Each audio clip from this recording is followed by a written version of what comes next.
can say about a movie. Yeah, no, it is. Enjoyed by all. Enjoyed by all. Beautiful animation. The animation's incredible. That's great. The frost effect is something that they really have obviously pushed the envelope out on because it's about like the Snow Queen and everything else. But the frost is incredible. The things they do with would the you say frost. it's up there with the type of animation seen in, say, last year's Rise of the Guardians? Yes. Yeah? Yes. That good? That kind of look as well. That almost realistic but slightly manga-esque, very long necks and whatnot. But it's and it's very Disney in that there's a lot of musical numbers in it. Okay. Because at the start it's almost too much because it seemed like every incident was like an excuse to break into song, and it was a wee bit for the first 20 minutes you're like but then once the story kicked in it's really, really good, and there's only a few of them, and it's brilliant. It's really, really good. Like, see, for me, after watching movies like Enchanted or The Muppets, it's almost like, you're kind of delving into self-parody whenever you start to do musical numbers, so that could be a bit jarring when watching a movie like Frozen. No, it doesn't. It works with Frozen. It feels more traditional Disney. It feels like a movie that they wanted to make 30 years ago but couldn't. Right, okay. If you know what I mean. No, it really works. It really, really works. It's good. It's old school with a really modern twist. Cool, fair enough. So, yeah, like that. Well, I'll be being dragged along to see that possibly this weekend at some point, so hooray for me. On next Thursday's show, we'll have Big Phil Skyping in. He will have seen Lord of the Rings, or Hobbit, or whatever. Who cares? Hey, I care. Why? What? Were you not bored to tears? Did the first Hobbit movie not kill you to The death? desecration of smug, or whatever it's called. Smog. Anyway. It looks like a load of smog already. I mean, I grew up reading the books and loved the whole series, so I was really, really glad to see it come onto the big screen. I bet it was. Anyway, moving on. But I mean, The Hobbit, I did enjoy it, but I still don't see why it needs to be 3 films. So I'm a bit like, this could be a bit of a slow one, and sort of building up to the third one. But I still want to see it. I'm really excited. But I love that whole You know world. what? I don't understand why the Burgess just didn't drop them off where they needed to go. That's true. Yeah. Like, don't drop me at this hill. Drop me at that hill. Yeah. Even in the first Lord of the Rings, it's like we have this epic trek into Mordor. We have to drop this ring into the volcano of doom, and then like the volcano erupts, lava everywhere. They're screwed. They've painted themselves into a corner. How are they going to get out of this? Because lava's hot and you're going to die. And then all of a sudden, birds arrive. Yeah, birds. And it's like, well, couldn't we have like got on these birds and rode straight from the Shire? Like the birds didn't even have to land. Just Frodo has the ring, right? Yeah, and like, just hold it steady, lads. Hold it steady. Lads. Right. Yeah. Bombs away. There you go. And it drops straight into the volcano. Plop. The bad guy's Job defeated, and that's she home in time for tea. It could have been a Christmas special on TV. It didn't need to be 3 movies. Yeah. Did you not think the first Hobbit awesome. was ridiculously long though? It was. I mean, that's why I'm kind of like, I don't know why it needed to be 3 movies. It's just stretching it way too much. Like the scene with Sylvester McCoy and the rabbits. I know. My other what thing was going on? Was Jimmy Nesbitt as a hobbit or an elf, a dwarf. It just didn't seem believable at all because everyone else had much better makeup and everything, and he just looked like himself. I know you're supposed to support local talent against the tube, but he was naff. He was See, I like to entertain myself when I'm watching incredibly bad movies. So I like to think whenever, after that, I like to pretend that, say for example, James Nesbitt's character in The Hobbit, he's playing the same character as he was in Cold Feet. Right, okay. And he's just let himself go a bit. Right, okay, yeah. So I expected him to do the whole rose thing. So after Cold Feet, I'm in the shower. Yeah. As opposed to hanging around with a shower. He relocated to New Zealand, Okay. Because after Rachel was killed, it messed him up a wee bit. Rachel was killed. Spoiler alert. What? In Cold Feet? Did she die? Yeah. I watched the first season and then she lost interest. I know. Truck, car, and then there was death. So there you go. Spoiler alert from Was she the one that was in Friends for a while? Yeah. Yeah, that's her. She was Emily. Who was really popular for 15 minutes. And showed up and did that whole thing where any British actor or actress goes on to an American show, they instantly talk like that. Mm-hmm. They're always incredibly British. Right. Don't look at me like that when you're talking that way. You'll love it. Hang on, let me just put my finger in my mouth. Oh, yeah, you like that, don't you? Oh, right, awkward. Anyway. Ruth looked like she so you're not excited about The Hobbit anyway? No. But I do think I'm going to end up going to see it. I want to see Smog. I do want to see Smog. I want to see how they do the dragon. Benedict Cumberbatch. Yeah, I do want to see how they do the dragon. As the dragon. I entertain myself with the whole James Nesbitt thing in the first Hobbit movie. Mm-hmm. In this one, I'm going to close my eyes and pretend it's Sherlock and Watson. Yeah, that's it. Yeah.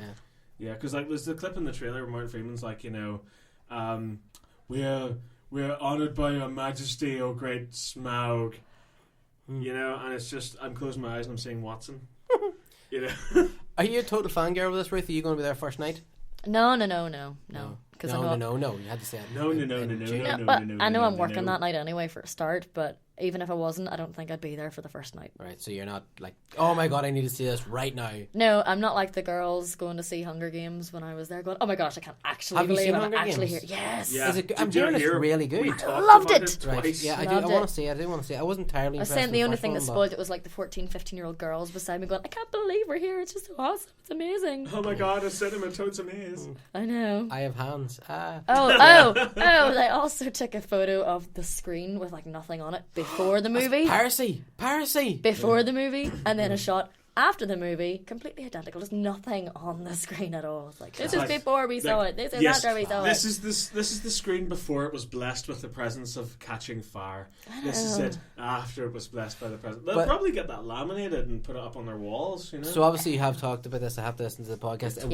It was good. Awesome. Yeah. Stuart liked it as well. Yeah, it is good. Yeah, I want to see that. So yeah, I may check it out if there's nothing else left to watch. If it's a choice between it and The Hobbit, I'm catching fire, and then I'll watch The Hunger Games. Easy.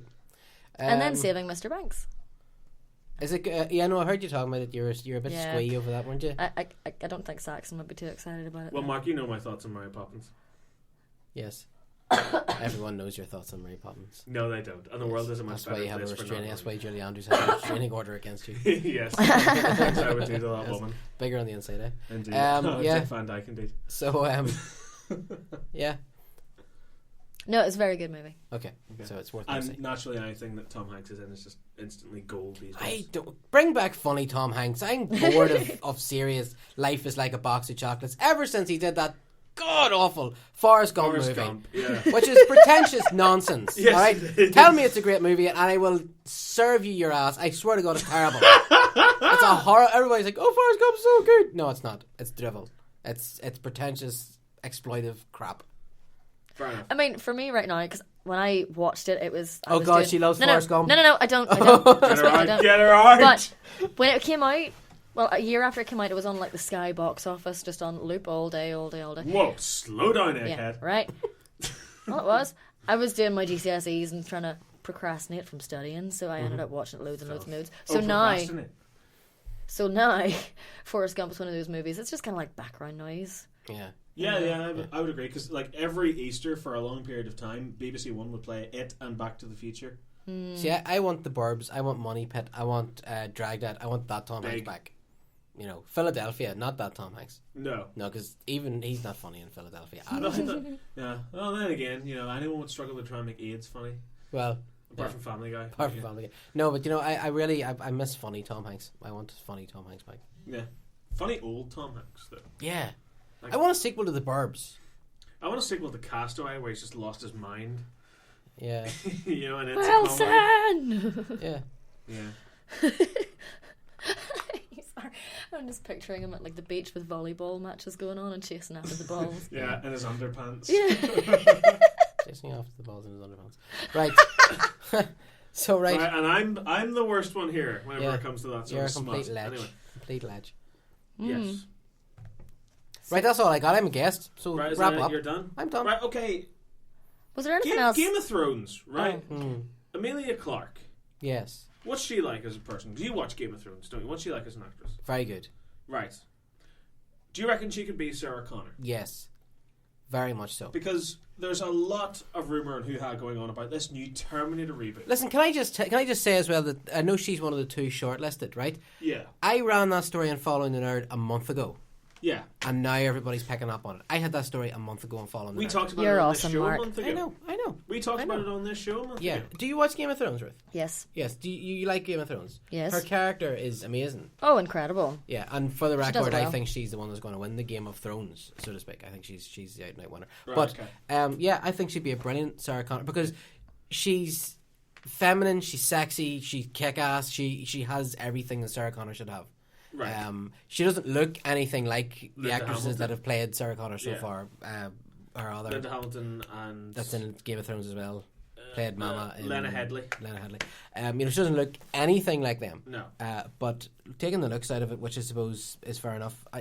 As an actress, as a persona, I think she could definitely. Because she's currently up against Brie Larson. Yes. I don't know who that is. Which apparently she was in 21 Jump Street. I don't know. But so apparently Emilia Clarke is pretty much, she's the favourite to get the role because obviously Alan Taylor from Thor: The Dark World, and obviously I directed many episodes of Game of Thrones. Yes. So naturally there's that connection there. So if it came down to it, I'm pretty sure Emilia Clarke would get the role. I would imagine so. And because he's the favourite for the directing role as well. In fact, I think he's more or less is the director for it. Which I want to see. Yeah. I'm sick of Terminator. I loved the first two movies. Mm-hmm. I really loved them. Like Terminator 2 is one of those movies that me and my cousin would sit down and watch as 10-year-old boys. I hold the personal record for seeing that in the cinema 15 times. Right. I saw that movie 15 times in the cinema. I had no life as a teenager. Anyway. But you had a life tonight. Nothing changes. You had a life tonight, though. You Briefly, caught up. It's all right. It's gone now. But I've seen it on TV.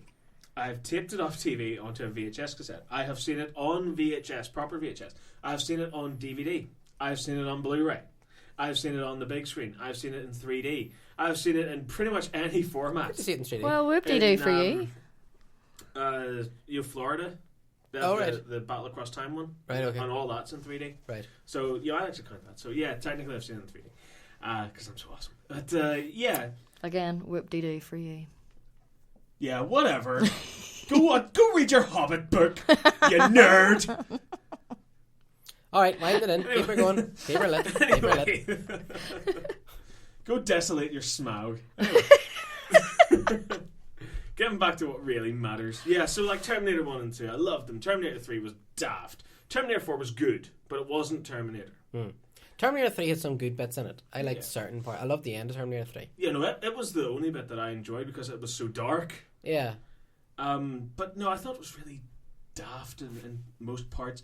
So now we've got another Terminator coming along, and it's one of the whole. It's the Star Trek reboot, isn't it? Where it's in the same continuity, but everything's gone a bit timey-wimey, and as a result, it's screwed up the timeline. So well, of course, the timeline had already been screwed up because by the time Terminator 3 came along, Judgment Day had happened, so it had been moved forward, and Sarah Connor had died of cancer, and so the timeline had already been completely screwed up. Yeah, it is. It's a movie series that is about time travel and the cause and effect of it and all that nonsense. And can you change your destiny? Well, apparently no, you can't. You can just postpone it. Yeah, and really screw things up.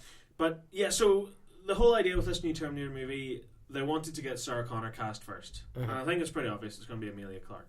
Okay. So now they're looking for John Connor.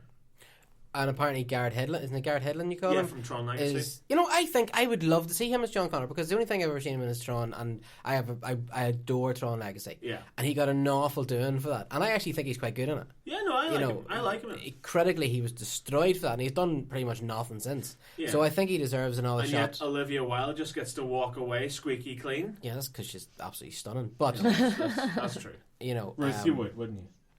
No comment. That's a yes. Okay, so that's 3 girls now. Ruth is right. Who's the other? Jennifer Lawrence, and who else? No comment. There's another girl who I can't remember. Who no. There's so many, she just can't remember. Ruth was mad. Right. So I think Garrett Hedlund would be a good choice because they're talking about Tom that played Bane. Oh, Tom Hardy. Tom Hardy. I'm sick of Tom Hardy. Yeah. Okay. And Joseph Gordon-Levitt. And I'm sick of Joseph Gordon-Levitt because you know what? It's the Dark Knight Rises. I don't like Joseph Gordon-Levitt, and I think Tom Hardy, while a good actor, isn't the amazing actor everybody says he is. No, he hasn't earned that yet. No. So stop attaching him to everything. Maybe after another 10 or 11 art housey style movies. Yeah. Maybe then. Because he made this as war. Okay. Let's not forget that. Yeah. He was in a McG movie. He was in a McG movie. But I'd like to see Garrett Hedlund. Give it to the underdog, and give him another chance because I think he deserves it. But I mean, Terminator is one of those franchises that is crying out to be brought back to its roots, to be done properly. Yeah, I'd like to see it be so much more. I don't know. I want to see something a little simpler. Mm-hmm. I don't because I mean, with Terminator 2, of course that was the next logical step. You had to make it bigger, bolder, better. And the CGI effects were amazing. But then they applied the same formula to every subsequent movie, and by then